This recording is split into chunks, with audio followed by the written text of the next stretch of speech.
महापरी versus सर्वकाल Baalveer and Baalveer returns के most powerful character हैं। बालवीर के तीनों सीजन्स में अच्छाई में महापरी एंड बुराई में सर्वकाल का कोई मुकाबला नहीं कर सकता। महापरी जो कि पूरी अच्छाई की परियों को लीड करती थी एंड सर्वकाल बुराई का देवता दिखाया गया था। अब यहाँ पे सबसे बड़ा क्वेश्चन ये है कि इन दोनों में से कौन ज्यादा पावरफुल है। बालवीर के सीजन 4 एंड 5 में कभी महापरी एंड सर्वकाल को दिखाया जाएगा या फिर नहीं। हमारे सब्सक्राइबर इस वीडियो के लिए काफी टाइम से डिमांड कर रहे थे। तो सबसे पहले बात करते हैं महापरी की। गाइस, बालवीर के स्टार्टिंग में महापरी में दिखाई गई थी एक कैमियो रोल में, जिसके बाद उन्हें बहुरूपी परी को रानी परी बना दिया था एंड फिर हमें कभी भी शो में नजर नहीं आई थी। लेकिन महापरी का कैमियो रोल हमें इतना तो बता के गया था कि रानी परी और परी तारा से कहीं ज्यादा शक्तियाँ महापरी के पास थी, क्योंकि जितना भी परियों के पास पावर्स थी वो सभी महापरी की दी हुई थी। एंड वैसे ही रानी परी को भी महापरी ने ही अपना तख्त दिया था एंड परियां जितना भी सच्ची और अच्छी थी ये सभी सीख महापरी की दी हुई थी। एंड महापरी ने सभी परियों का बिहेव देखते हुए उनको पावर्स दी थी, जो छोटे मोटे फन करने के लिए एंड नटखट परी को परी लोग का सेंटेंस ही बना दिया था। वो नई नई चीजें इजाद करती रहती थी। वैसे ही बाल परी के पास बालों वाली पावर्स थी एंड विषधार परी के पास इलेक्ट्रिक पावर थी, जिससे वो किसी को भी शॉक दे सकती थी। एंड वैसे ही महापरी ने कितना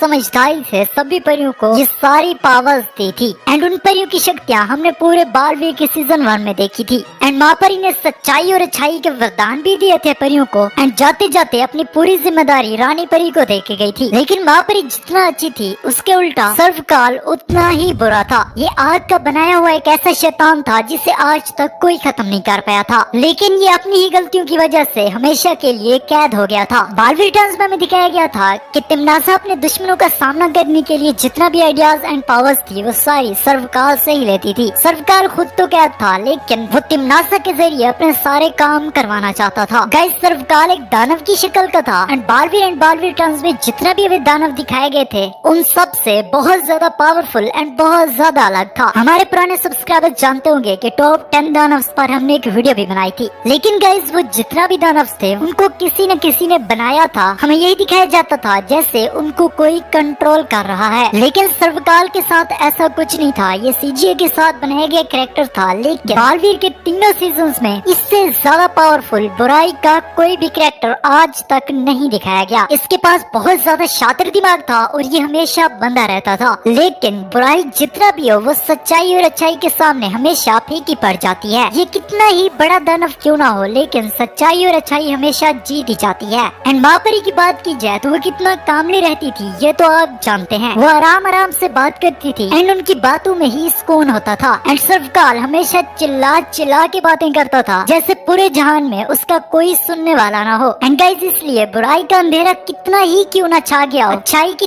थोड़ी सी रोशनी उसे मात दे देती है। एंड महापरी बालवीर के सभी सीजन में से one of the most powerful character है। अगर बात की जाए महापरी एंड सर्वकाल की बालवीर 4 या फिर बालवीर 5 में आने की, तो सर्वकाल एक सीजीआई से बनाया गया कैरेक्टर था। उसे तो वापस लाया जा सकता है अगर फ्यूचर में जरूरत पड़ती है तो। लेकिन बालवीर के आने वाले सीजन में अगर महापरी की जरूरत पड़ती भी है तो हो सकता है हमें कैरेक्टर चेंज देखने को मिले। जो महापरी हमने बालवीर के सीजन 1 में देखी थी रुखसार ईयर्स, जिनकी अभी एज 48 ईयर्स है, ना देखने को मिले। लेकिन ऐसा हो नहीं सकता क्योंकि बालवीर के टोटल सीजन में हमें बाल परी अलग अलग नेम से दिखाई गई थी। गाइस, कमेंट में जरूर बताइएगा कि महापरी एंड सर्वकाल में से आपका कौन फेवरेट है। एंड बहुत टाइम के बाद ऐसी हिस्ट्रिकल वीडियो बनाई आपको कैसी लगी ये भी जरूर बताइएगा।